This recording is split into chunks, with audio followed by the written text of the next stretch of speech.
10, 11, 12. ദേ Prabhavati. Hi മാല. Hi Ramani. നിങ്ങൾ ഇവിടെ എത്തിയോ? നിനക്കപ്പോ യൂണിയൻ കെമിക്കൽസിൽ സെലക്ഷൻ കിട്ടിയില്ലേ? വീതി വേണ്ടേ മോളെ? അതിരിക്കട്ടെ. സൂര്യ എന്തിയെ? അതറിഞ്ഞില്ലേ? അവക്ക് SBT കിട്ടി. ആ മണ്ടിക്കോ? ബുദ്ധിയല്ല വേണ്ടത്, ഭാഗ്യ. Lucky girl. ഈ സാരി കൊള്ളാലോ. ഇതെവിടുന്ന്? അതെയോ? എന്നാലും വെറൈറ്റി സെലക്ഷൻസ് കിട്ടണമെങ്കിൽ പ്രാർത്ഥനയിൽ പോണം. സാരികളുടെ മായ പ്രപഞ്ചം എന്നൊക്കെ പറയും പോലെ. നിന്റെ സാരി ക്രേസ് ഇതുവരെ മാറിയില്ലേ? അതൊരു സ്വപ്ന. ഒരു 100 സാരിയെങ്കിലും സ്വന്തമാക്കണമെന്നുള്ള ഒരു അതിമോഹം. എങ്ങനെയുണ്ട്? ഏയ്, ഒരു രക്ഷയില്ല. ഇതിന്റെ MD ഒരു മരങ്ങോടെ കോന്നനാണെന്ന് തോന്നുന്നു. വല്ലാത്തൊരു നോട്ടവും ചിരിയും ചോദ്യവും ഒക്കെ.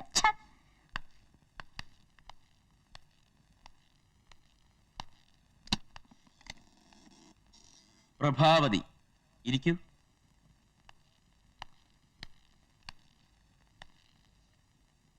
എവിടെയാ വീട്? വീട്ടിലാരൊക്കെ ഉണ്ട്? എന്തിനു വേണ്ടിയാണ് ഈ ജോലിക്ക് ശ്രമിക്കുന്നത്? എന്റെ വീട് തൃക്കാരിയൂർ. ഞങ്ങൾ 5 മക്കളാ. കൂടാതെ അമ്മയും മുത്തശ്ശനും ഉണ്ട്. അച്ഛൻ മരിച്ചുപോയി. പിന്നെ ഈ ജോലി ജീവിക്കാൻ വേണ്ടി, സമൂഹത്തിൽ മാന്യതയ്ക്ക് വേണ്ടി. ഞാൻ മാറാത്തനേഷ്യസ് കോളേജിലാണ് പഠിച്ചത്. ഡിഗ്രിക്ക് ശേഷം അഡീഷണലായി സെക്രട്ടറിയൽ കോഴ്സും പാസ്സായിട്ടുണ്ട്. സാർ, ഈ സർട്ടിഫിക്കറ്റുകൾ നോക്കണം. എന്റെ 3 ചെറിയ ചോദ്യങ്ങൾക്ക് മിസ് പ്രഭാവതി ഒരുപാട് ഉത്തരങ്ങൾ നൽകി കഴിഞ്ഞു. കുറച്ച് ഓവറായില്ലേ എന്നൊരു ഡൗട്ട്. ക്ഷമിക്കണം സാർ, പല ഇന്റർവ്യൂകളിൽ പങ്കെടുത്തിട്ടുള്ള എന്റെ ശീല. ചോദിക്കുന്ന ക്വസ്റ്റ്യൻസ് ഒക്കെ ഏതാണ്ട് കാണാപ്പാടാ. ചിലരാണെങ്കിൽ ഇന്റലിജൻസ് ക്വസ്റ്റ്യൻസ് എന്ന പേരിൽ ഈ കമ്പനി കണ്ടിട്ട് എന്ത് തോന്നുന്നു, ഇവിടുത്തെ സ്റ്റെയർ കേസിന്റെ സ്റ്റെപ്പിന്റെ എണ്ണം എത്രയാ എന്നൊക്കെ. അതുകൊണ്ട് ഞാൻ സ്റ്റെപ്പിന്റെ എണ്ണം വരെ എടുത്തിട്ടാ ഇങ്ങോട്ട് കയറിയത്. ഭൂമിക്ക് എത്ര വയസ്സായി? കടലിൽ ഉപ്പ് ചൊരിഞ്ഞതാര്? ആകാശത്തിലെ നക്ഷത്രങ്ങളുടെ എണ്ണം എത്ര? പ്രായപൂർത്തിയായ ഒരു കഴുതയുടെ കൊമ്പിന് എത്ര നീളം വരും? ഇങ്ങനെ ഉത്തരമില്ലാത്ത ചോദ്യങ്ങളുടെ ഉത്തരങ്ങൾ എണ്ണിയാലൊടുങ്ങാത്ത PSC ഗൈഡുകൾ നോക്കി പഠിച്ചിട്ട് ഇന്റർവ്യൂവിന് വരുന്നവരെ ഇന്റർവ്യൂ ചെയ്യാൻ എനിക്ക് താല്പര്യമില്ല. എനിക്കൊന്നേ അറിയണ്ടു, ഈ കമ്പനിയിൽ നിങ്ങൾക്ക് ജോലി തന്നാൽ എനിക്കെന്ത് തരും? ഞാൻ അത്രക്കാരിയല്ല.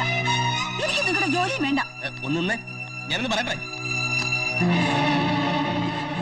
വിടോ, സാരി ഒന്ന് വിടോ. വിടാനാ പറഞ്ഞത്. വിടോ.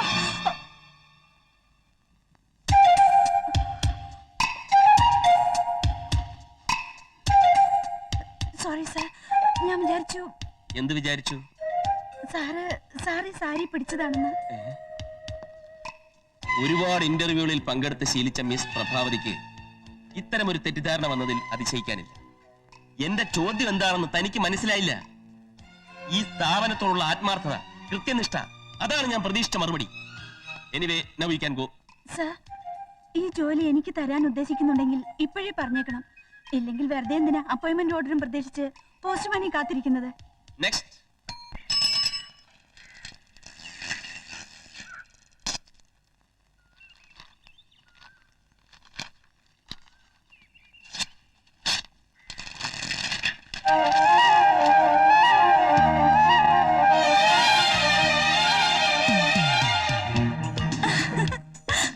അപ്പോയിന്റ്മെന്റ് ഓർഡർ നാഷണൽ എക്സ്പ്രസിൽ നിന്ന്.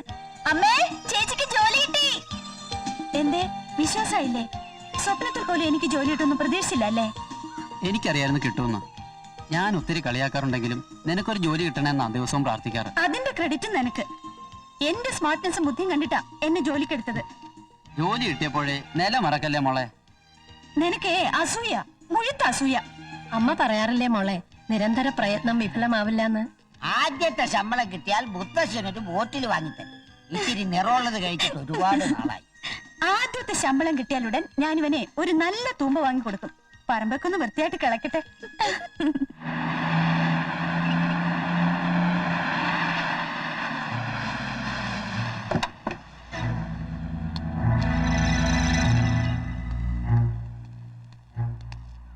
പ്രഭാവതിയുടെ വീടല്ലേ? അതെ.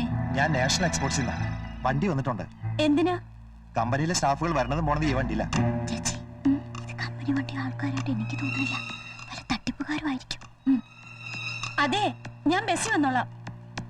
ടാറ്റയുടെയും ബിർളയുടെയും കമ്പനിയല്ലേ, വണ്ടി അയച്ച സ്റ്റാഫിനെ കൊണ്ടുപോകാൻ.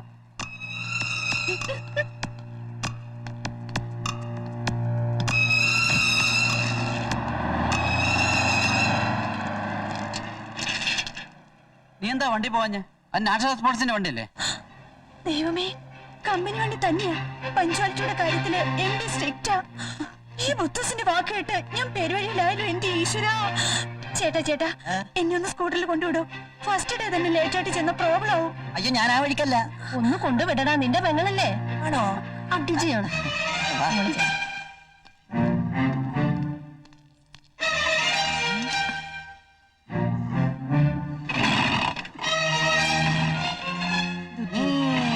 ഇന്നേതായാലും നീ കറക്റ്റ് സമയത്ത് ആപ്പിച്ചിരിക്കും. ഒരു minute.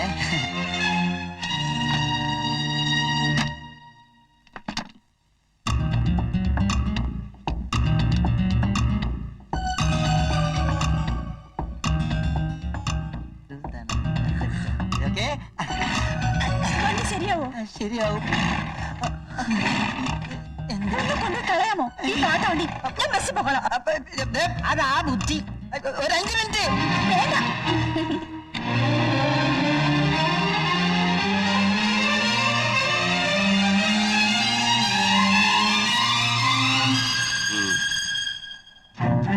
Morning sir. Morning, sir. Morning.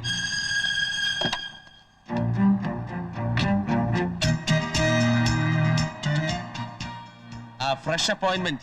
എന്താ കുട്ടിയുടെ പേര്? ആ പ്രഭാവതി. കയറിയില്ലേ? ഇല്ല സാർ, അവർക്ക് കമ്പനി വണ്ടിയിൽ വരാൻ എന്തോ ബുദ്ധിമുട്ടുള്ളത് പോലെ.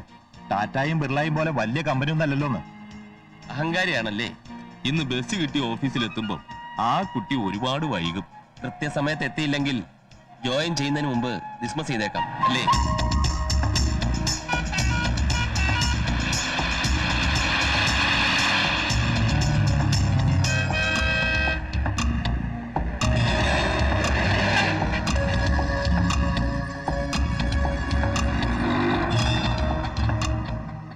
നാഷണൽ എക്സ്പോർട്സ് വരെ പോണം. എത്രയാവും? 60 രൂപ.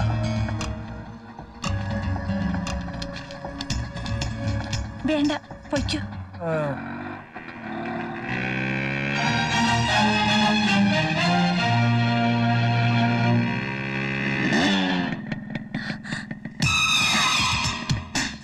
ഒരു ലിഫ്റ്റ് തരൂ ടൗണിലേക്ക്. ഒരു lift തരുമോന്ന്? Please.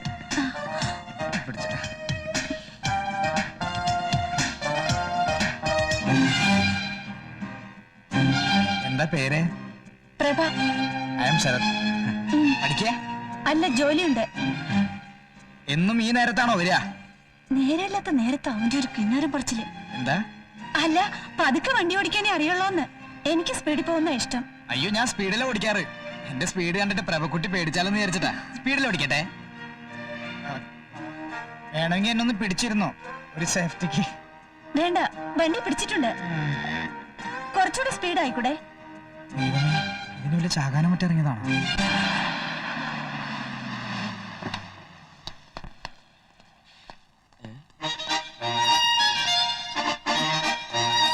Good morning sir. Good morning.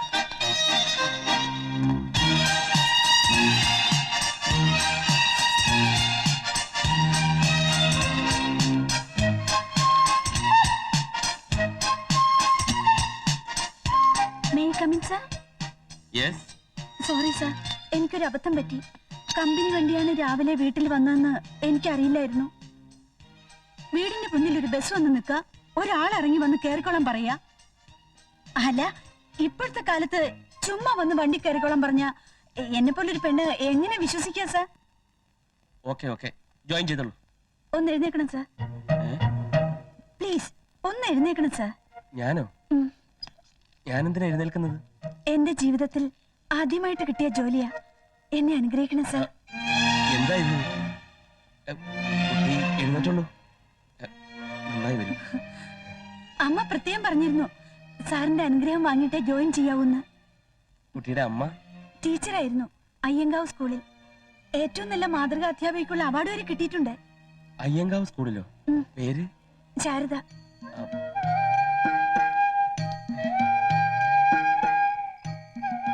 ടീച്ചറമ്മ. അമ്മയില്ലാത്ത എനിക്ക് ഒരമ്മയുടെ സ്നേഹവും വാത്സല്യവും ആ ടീച്ചറിൽ നിന്ന് കിട്ടിയതുകൊണ്ടായിരിക്കാം ചെറുപ്പത്തിലെ ഞാൻ അങ്ങനെ വിളിച്ച് ശീലിച്ചത്. ഹൈസ്കൂൾ വിദ്യാഭ്യാസമൊക്കെ ബാംഗ്ലൂർ ആയിരുന്നതുകൊണ്ട് പിന്നീട് ആ ടീച്ചറമ്മയെ ഞാൻ കണ്ടിട്ടേ ഇല്ല. മറന്നു എന്ന് തന്നെ പറയാം. അറിയാതെയാണെങ്കിലും ശാരദ ടീച്ചറിന്റെ മോൾക്ക് ജോലി കൊടുത്തതിൽ എനിക്ക് സന്തോഷമുണ്ട്. ശാരദ ടീച്ചറിന്റെ എല്ലാ ഗുണങ്ങളും ആ പെങ്കൊച്ചിന് കിട്ടിയിട്ടുണ്ട്. ചുരുക്കം പറഞ്ഞാൽ നിനക്ക് ആ പെൺകുട്ടിയെ നന്നായി ഇഷ്ടപ്പെട്ടു. ഒറ്റ നോട്ടത്തിൽ ഒരു അഹങ്കാരിയാണെന്ന് തോന്നുമെങ്കിലും വളരെ വിനയവും അച്ചടക്കവും ആ കുട്ടിക്കുണ്ട്. വല്ല റൊമാൻസും തോന്നി തുടങ്ങിയോ? ചേട്ടൻ എന്തായി പറയുന്നത്? അങ്ങനെ തോന്നിയാലും കുഴപ്പമൊന്നുമില്ല, തോന്നിയില്ലെങ്കിലാ പ്രശ്നം. അവൾ എന്റെ ഓഫീസിലെ സ്റ്റെനോയാണ്. ആയിക്കോട്ടെ, അല്ലെന്ന് ഞാൻ പറഞ്ഞില്ലല്ലോ. പക്ഷേ നീ ഏറ്റവും ബഹുമാനിക്കുന്ന നിന്റെ ടീച്ചറുടെ മകൾ കൂടിയല്ലേ? നമുക്കതങ്ങ് ആലോചിച്ചാലോ? അത് വേണോ? വേണ്ട കൈമളേട്ടാ. വേണം. ഒരു പെണ്ണിനെയും കണ്ട ഇഷ്ടപ്പെടാത്ത നിനക്ക് ആ കുട്ടിയോടൊരു താല്പര്യം തോന്നിയ സ്ഥിതിക്ക് ഞാനിത് ആലോചിക്കാൻ തീരുമാനിച്ചു. തീരുമാനിക്കുന്നതിന് മുമ്പ് അവളുടെ അഭിപ്രായം കൂടി ഒന്ന് അറിയണ്ടേ? ശേഖരൻകുട്ടിയെ എനിക്ക് വലിയ ഇഷ്ടാ. ശേഖരൻകുട്ടിയുടെ കാര്യങ്ങളൊക്കെ അറിയാലോ. ഇപ്പോഴാണെങ്കിൽ അച്ഛനും മരിച്ചു. ബന്ധുക്കളെന്ന് പറയാൻ ആകെ ഒരു ആന്റി ഉണ്ട്, അവർ അമേരിക്കയില. പിന്നെ അടുത്തൊരാളെന്ന് പറയാൻ ഞാൻ മാത്രമേ ഉള്ളൂ, സുഹൃത്തും വഴിയാട്ടിയൊക്കെ. ഇതുവരെ മനസ്സിനിണങ്ങിയ ഒരു പെൺകുട്ടിയെ കണ്ടെത്താൻ പറ്റാഞ്ഞതുകൊണ്ടാണ് വിവാഹം നീട്ടിക്കൊണ്ടുപോയത്. ആലോചിച്ചിട്ട് കുട്ടിക്കൂടി പൂർണ്ണ ബോധ്യമായിട്ട് മതി തീരുമാനം. ഇനി പെൺകുട്ടിക്ക് ഇഷ്ടപ്പെടുക എന്നുള്ള പ്രശ്നം മാത്രമല്ലേ ബാക്കിയുള്ളൂ. എന്നാ ഞാൻ ഇറങ്ങട്ടെ. പോവാൻ വരട്ടെ. ഇതൊന്ന് പറഞ്ഞിട്ട് പോവൂ. എന്ത്? ആ പെണ്ണിന് എന്നെ ഇഷ്ടമാണോ അല്ലയോ എന്ന് ഞാൻ എങ്ങനെ അറിയുന്നത്? ചോദിക്കണം. അയ്യേ, അതിന്റെ പിന്നാലെ ചെന്ന് എക്സ്ക്യൂസ് മീ എന്നെ ഇഷ്ടമാണോ എന്നൊക്കെ ചോദിക്കാൻ നാണമാവില്ലേ? ഒന്നുമില്ലേലും ഞാൻ അവളുടെ MD അല്ലേ. എന്നാ പിന്നെ ചോദിക്കണ്ട. അല്ല, ചോദിച്ചാൽ എന്താ കുഴപ്പം? എന്നാ ചോദിക്കുന്നേ. അത് കൈമളേട്ടൻ തന്നെ പ്രഭാവതിയോട് ഒന്ന് ചോദിക്കണം, എന്നെ ഇഷ്ടമാണോ എന്ന്. അപ്പോഴേ ഞാൻ നിന്റെ ആരാ? കല്യാണ ബ്രോക്കറോ? I am an enforcement officer, you know that. ചെന്ന് അവളോട് പറയടാ ഐ ലവ് യു എന്ന്. I love you miss Prabhavathi. ഇതൊന്നും ഞാൻ പറഞ്ഞ ശരിയാവില്ല.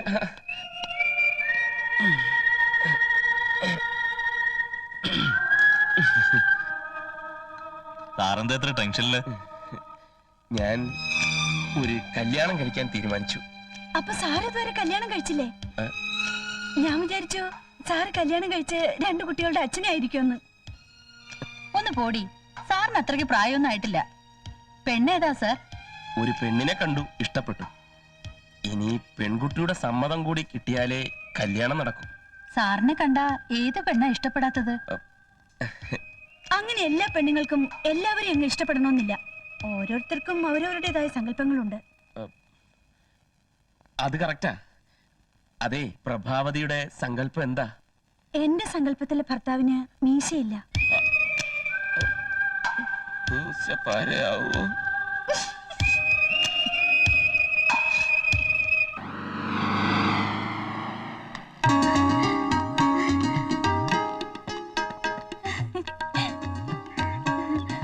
എന്താ എല്ലാരും കൂടി പുറത്തിറങ്ങി നിൽക്കുന്നേ? ചേച്ചിയും കാത്തു തന്നെ നിൽക്കുന്നേ.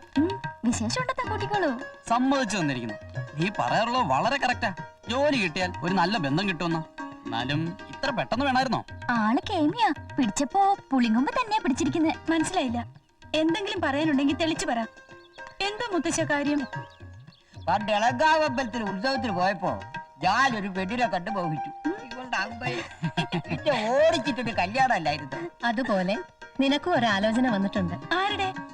നിനക്കറിയാവുന്ന എന്റെ ഒരു പഴയ സ്റ്റുഡന്റാ. സസ്പെൻസ് കള. ആരാമേ? ശേഖരൻകുട്ടി, നിന്റെ MD. സാറോ? ഒറ്റ ദിവസം കൊണ്ട് നീ അയാളെ എങ്ങനെ വെട്ടിൽ വീഴ്ത്തി? കളിയാക്കണ്ട. എന്റെ വിദ്യാഭ്യാസവും സ്മാർട്ട്നെസ്സും കണ്ട് ഇഷ്ടപ്പെട്ട ഒരാൾ ആലോചനയുമായി വന്നിട്ടുണ്ടെങ്കിൽ അതെന്റെ മിടുക്കാം. നിനക്കെന്താ എത്ര അസൂയ? ഒരസൂയല്ലേ ദൈവമേ. അയാൾ അറിയുന്നുണ്ടോ ഇവിടെ കെട്ടിയുള്ള ഒരു അവസ്ഥ? എന്റെ സങ്കല്പത്തിലെ ഭർത്താവിന് മീശയില്ല.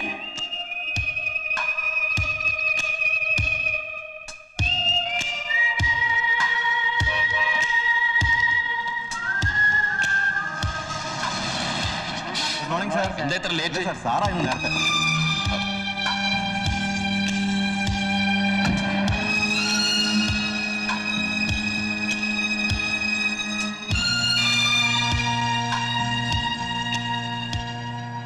അല്ല, മീശയിൽ പഠിച്ചതാണോ?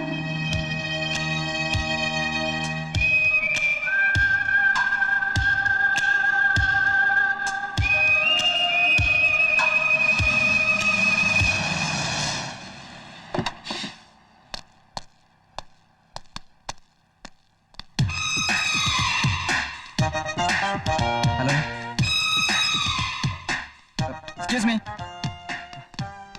ഇന്നലെ ഞാൻ തന്നെ കാത്ത് ബസ് സ്റ്റോപ്പിൽ എത്ര നേരം വെയിറ്റ് ചെയ്തെന്നറിയോ? ഞാൻ കാറായിട്ട് വന്നിരിക്കണേ.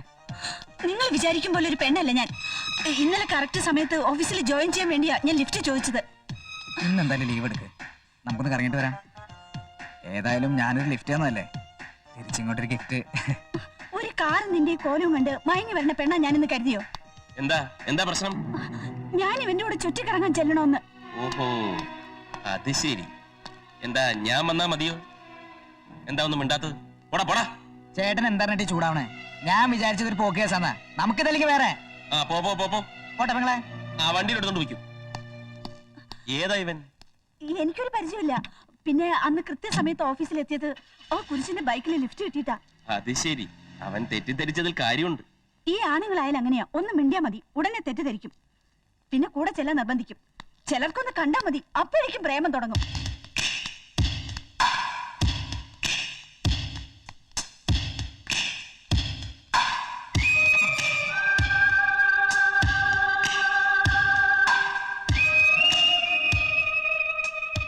റിപ്ലൈ അയച്ചു സാർ. ഖാലിദൻ കമ്പനിയിലേക്കല്ലേ? ഇന്നലെ ഈവനിങ് കൊറിയറിൽ അയച്ചു. ആ പിന്നെ എന്താ സാർ? ഒന്നുമില്ല, കൊറിയറിൽ അയച്ചില്ലേ? ആ പെൺകുട്ടിയുടെ മറുപടി കിട്ടിയോ? അത് പിന്നെ സാറിന് എന്തോ ഒരു ടെൻഷൻ. എന്ത് പറ്റി സാർ? എന്നെ പറ്റി എന്തോന്നാ കരുതിയത്? നിങ്ങൾക്കൊക്കെ കൊഞ്ചിക്കുഴയാനുള്ള കളിപ്പിളയാണെന്നോ? പൊതുവെ പെമ്പിള്ളേർക്കൊരു വിചാരമുണ്ട്, അവരുടെ പിന്നാലെ ചെരഞ്ഞിടക്കുന്ന പൂവാലന്മാരാണ് എല്ലാ ആണുങ്ങളൊന്നും. മനുഷ്യൻ ഒരുമാതിരി ടെൻഷൻ അടിച്ച് നിൽക്കുമ്പോഴാ പെൺകുട്ടിയുടെ മറുപടി കിട്ടിയോ സാർ? ആളെ കുരങ്ങളെപ്പിക്കുന്ന ചോദ്യമല്ലേ അത്? എന്റെ ഒരു സുഹൃത്ത് ഇങ്ങനെ ഒരു കാര്യം ആലോചിച്ചു, അയാൾ തന്നെ അത് പ്രൊസീഡും ചെയ്തു. ഇഷ്ടമല്ലെങ്കിൽ തുറന്നു പറഞ്ഞേക്കണം. ഇഷ്ടാണ്. ആ പെൺകുട്ടിക്ക് ഇഷ്ടാണെന്ന്. ഏത് പെൺകുട്ടിക്ക്? ഇത്രയും ദേഷ്യക്കാരനാണെങ്കിൽ ആ പെൺകുട്ടിക്ക് ഇഷ്ടമല്ലെന്ന് പറയും. ഏയ്, അത്രയ്ക്ക് ദേഷ്യമൊന്നുമില്ല. എങ്കിൽ ഈ പെൺകുട്ടിക്ക് ഇഷ്ടാണ്.